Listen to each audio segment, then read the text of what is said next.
May 31st, 1916. The North Sea churns gray and cold. Two massive fleets, 250 warships, 100,000 men converge off the coast of Denmark. Britain's Grand Fleet and Germany's High Seas Fleet are about to clash in the largest naval battle of World War I. Dreadnoughts bristle with guns, battlecruisers race ahead. The ocean will soon burn with cordite and steel. This is Jutland, a meat grinder where tonnage and armor decide everything.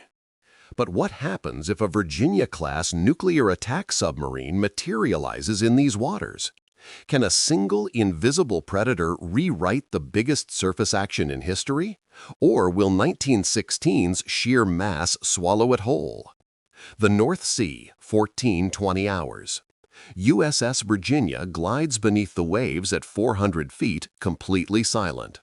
Her ANBQ-10 sonar sweeps the ocean, passive listening that can hear a propeller turn from 50 miles away.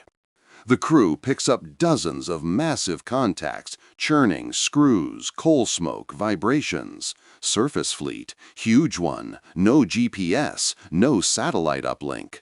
Just inertial navigation and a realization that makes the captain's blood cold, there in the middle of Jutland. 12 Mk-48 AD cap torpedoes sit in the tubes, wire-guided, active passive seeker heads, designed to crack modern cruisers at 30 miles. Against riveted steel dreadnoughts, it's overkill beyond imagination. On the surface, Vice Admiral Beatty's battlecruisers race south at 25 knots.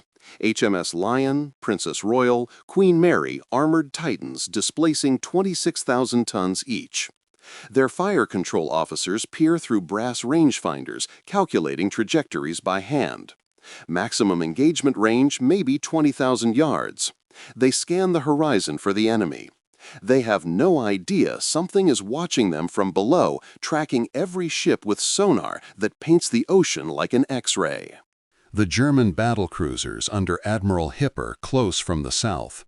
SMS Lützow, Derflinger, Seydlitz, veterans of Doggerbank, their crews trained to perfection. They know British shells hit hard. They trust their speed, their gunnery, their discipline. What they don't know is that a predator from the future is already positioning for a shot. 48 hours. HMS Indefatigable erupts in a fireball. A German salvo penetrates her magazine. She sinks in seconds, taking 1,017 men with her. The British battlecruisers return fire shells screaming across the gray water. Explosions walk across the sea. Below, Virginia maneuvers into firing position. Target, SMS Lützow, Hipper's flagship. Tube 1, firing solution locked. The Mk-48 slides out at 55 knots, wire trailing behind.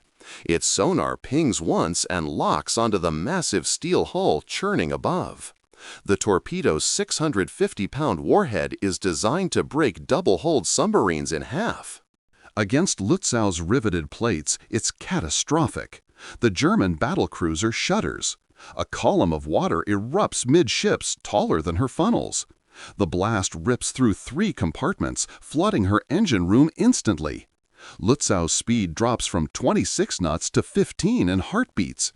Sailors scream about mines, impossible mines that explode like magazine detonations. Hipper stares at his flagship listing to port, black smoke pouring from her guts. No mine could do this. No British torpedo travels this fast or hits this deep. His officers murmur about sabotage, about secret weapons.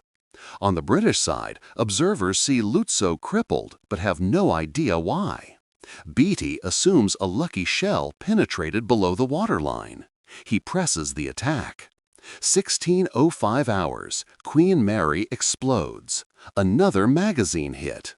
1,266 men gone in an instant. The British line staggers. This is the chaos Virginia swims through a meat grinder, where capital ships die in minutes, where no one can see the real threat. Virginia reloads. Tube 2. Target SMS Seydlitz. The second Mk-48 streaks through the water. German lookouts spot the wake, a white line moving faster than anything they've ever seen. Alarm, Schneller torpedo. Evasive maneuvers are useless. Sedlitz is doing 24 knots. The Make-48 is doing 55. Impact below the aft turret. The explosion buckles her keel. Seawater floods 4 compartments. She begins settling by the stern. The German line breaks formation. Hipper orders a turn away not from the British guns, but from the invisible enemy below. But Virginia isn't invincible. 10 torpedoes left. No resupply. No dry dock. Her nuclear reactor gives unlimited endurance, but her systems are designed for modern submarines, not coal-burning dreadnoughts. The thermal signatures don't match anything in her database. And now the ocean fills with destroyers, British and German alike, dropping depth charges blindly. They don't know what they're hunting. A depth charge detonates 200 yards away. Virginia feels the shockwave, too far to damage but close enough to rattle nerves. The captain orders a dive to 600 feet, deeper than any WW-1 ship can track. But there's another problem. One torpedo shows a fault light. The crew debates, fire it anyway, or save the remaining 9 for certain kills. 1630 hours.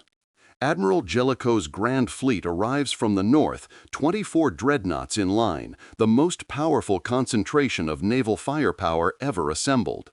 The Germans turn south, trying to escape. Virginia shadows them. The captain picks SMS Koenig, a battleship leading the retreat. Tube 3. The Mk-48 sprints through black water. Koenig takes the hit below her forward turret. The explosion lifts her bow out of the water. She doesn't sink. Dreadnoughts are tough, but she's crippled, losing speed, losing formation. The German fleet scatters. Destroyers lay smoke screens. Battleships fire blindly into the water. Some German sailors whisper about der Geist des Meeres, the ghost of the sea. British sailors wonder if God himself has joined their side. 1745 hours. The fleets disengage. Jellicoe refuses to pursue into darkening waters. The Germans limp home. 3 capital ships, Lützow, Seydlitz, Koenig, are catastrophically damaged. Lützow will sink before reaching port. British losses: Indefatigable, Queen Mary, Invincible, but not from Virginia's torpedoes, from German guns. The submarine changed the tactical picture, but couldn't rewrite the entire battle. Jutland remains a bloody draw. The Grand Fleet still controls the North Sea. The High Seas Fleet still retreats to port. But both sides return with stories their commanders can't explain. Torpedoes that move like lightning. Explosions that crack battleships like eggs. A presence beneath the waves that no technology of 1916 can detect or fight. Virginia surfaces briefly at dusk, miles from the battlefield. 7 torpedoes left. No way home. The captain logs the mission: engaged enemy fleet. Multiple confirmed hits. Tactical success. Strategic impact unknown. So it wins engagements, but not the war. It sinks tonnage, but can't break the blockade or force a decisive German victory. It compresses hours of gunnery into minutes of invisible terror. The submarine rewrites the tactics of Jutland, but the strategy remains locked in 1916's brutal arithmetic of steel and coal. But what do you think would happen? Could a single modern submarine change the course of World War I? Or is it just a ghost haunting a battle it was never meant to fight? If you want more impossible matchups where future tech crashes into history's bloodiest moments, hit subscribe.